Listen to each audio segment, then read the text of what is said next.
आजच्या परिपाठांतर्गत पुस्तक परीक्षण करणार आहे शीतल। नमस्कार बाळमित्रांनो, माझे नाव शीतल राजवटकर। मी हे काल ग्रंथालयातून पुस्तक घेतले। या पुस्तकाचे नाव आहे चंदूची चाट।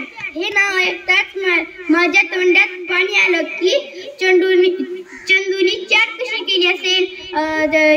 एके दिवशी चंदूची आई फळ कापत होती आणि तो त्याला बघत होता। नंतर चंदूला एक आयडिया आली।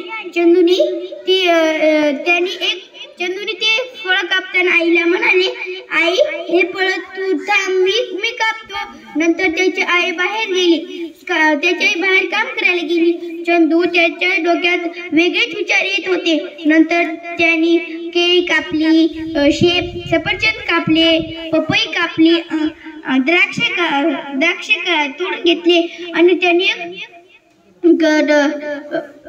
एक प्लेटात ते सगळे अवयव घेतले आणि मिसळून टाकले। नंतर त्यामध्ये लिंबू टाकले, मीठ टाकले आणि ते खाऊन त्याला खूपच मजा आली।